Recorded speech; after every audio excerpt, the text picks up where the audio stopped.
Hello बच्चों, let's read the question. So question says that write down the structure of the following compound. Compound क्या है? विभिन्न basically यहाँ पे isopropyl propanoate और 1 मिथाइल इथाइल प्रोपेनोएट, मतलब दोनों नेम लिखा जा सकता है। तो नेम को ब्रेक डाउन करते हैं। सबसे पहले आइसोप्रोपाइल का मतलब क्या होता है आपके पास? ये CH3CHCH3, ठीक है, इसको आइसोप्रोपाइल कहते हैं।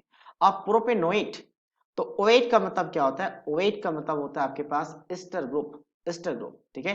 तो ये आपके पास एस्टर ग्रुप होना चाहिए कुछ इस तरीके से, यहाँ पे अल्काइल ग्रुप होगा। उसके बाद यहाँ पे प्रोपेन का मतलब क्या होता है? तो मेन चेन में कितने कार्बन होंगे कैसे पता चलता है? तो एन, इन या आयन के पहले जो वर्ड होगा उसे कहते हैं वर्ड रूट, यानी कि यहाँ पे अगर देखें ध्यान से तो आपको एन दिख रहा है, तो इससे पहले जहाँ पे प्रोप है तो इसे कहेंगे वर्ड रूट। और वर्ड रूट में क्या? प्रोप मतलब तीन कार्बन, तो मेन चेन में 3 कार्बन होंगे, तो मेन चेन में हम 3 कार्बन बना लेते हैं इस तरीके से।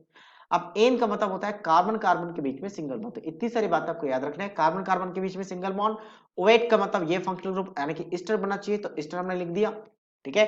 अच्छा, प्रोप का मतलब भी लिख दिया। अब आइसोप्रोपाइल, तो ये जो आइसोप्रोपाइल है इसका पोजीशन मेंशन नहीं है। बेसिकली ये जो आपके पास यहाँ पे लिखा होता है, ये इसका नेम सबसे पहले लिखा जाता है। मतलब यहाँ पे अल्काइल के बाद हम इस प्रोपेनेट, यहाँ पे कितने कार्बन है उनका नेम, तो ये जो अल्काइल है इसी का नेम यहाँ पे लिखा है आइसोप्रोपाइल। तो आइसोप्रोपाइल का नेम हम यहाँ पे लिख देंगे, सॉरी स्ट्रक्चर बना लेंगे, तो ये बन गया। तो बस यही कंपाउंड है। अच्छा, इसकी भी बात करते हैं यहाँ पे प्रोपेनोइट। अब प्रोपेनोइट तो इधर भी इसका तो बाकी कंडीशन सेम है, बस इसकी बात कर लेते हैं। 1 इथाइल मिथाइल।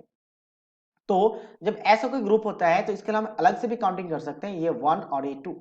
तो 1 पे मिथाइल है और इसको इथाइल कहेंगे, तो इसलिए इसको मिथाइल 1 पे इथाइल, मिथाइल इथाइल भी कहा जाता है, 1 पे मिथाइल इथाइल भी कहा जाता है। ये बन गया।